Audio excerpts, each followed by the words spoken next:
72 घंटे में चौथी बार थर्राई म्यांमार की धरती। 5.1 तीव्रता के भूकंप से फिर से हाहाकार मचा हुआ है।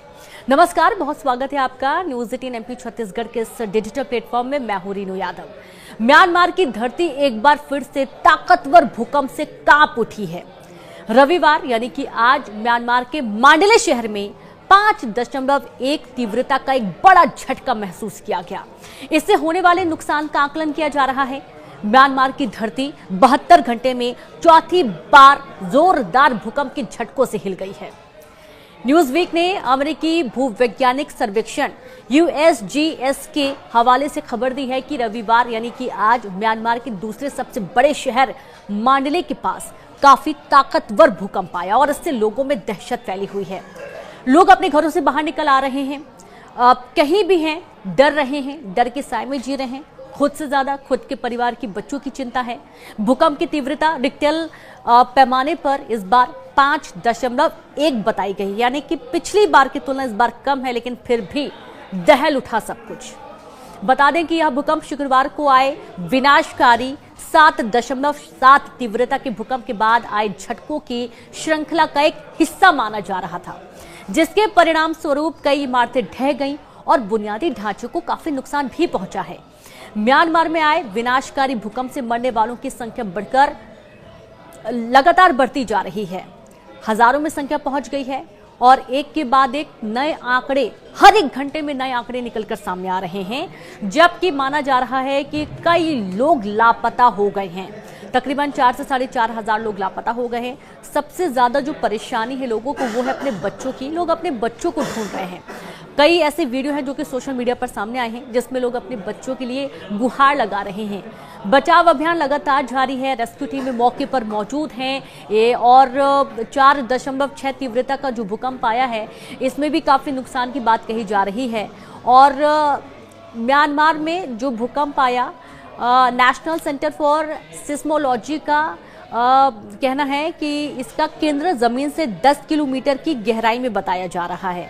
यानी कि आप समझ सकते हैं कि जो भूकंप का झटका है वो कितना तीव्र है। इसी के साथ जो शुक्रवार को भूकंप आया था मांडले के पास, इसका केंद्र बताया जा रहा है। और आज जो भूकंप आया है वो सबसे बड़ा शहर म्यांमार का दूसरा सबसे बड़ा शहर मांडले ही है, जहां पर ये भूकंप का झटका महसूस किया गया, जिसकी तीव्रता 5 के आसपास मापी गई है। और इससे भारी तबाही तो हुई। कई जो इमारतें हैं, बड़ी बड़ी इमारतें ताश के पत्तों की तरह धराशायी हो गई हैं। लोग रो रहे हैं, परेशान हो रहे हैं, बिलख रहे हैं। कहां जाएं कोई ठिकाना नहीं है और हर तरीके से मदद की गुहार लगाई जा रही है। कई देश, जिसमें भारत का नाम भी शामिल है, मदद करने के लिए आगे आए हैं। लेकिन सबसे ज्यादा विचार करने वाली बात यह है कि जो भूकंप के झटके बार बार आ रहे हैं, इससे कैसे बचा जाए, क्योंकि इसका कोई फॉर्मूला नहीं है, इसका कोई तरीका नहीं है।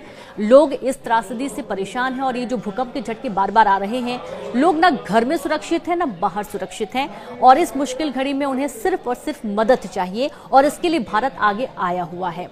आप देखिए कि भूकंप का जब पहला जो झटका आया था शुक्रवार को, उस दिन 7.7 तीव्रता मापी गई थी और जमीन के नीचे तकरीबन 10 से 15 किलोमीटर के बीच गहराई में ये मुख्य केंद्र माना जा रहा था, बताया जा रहा है।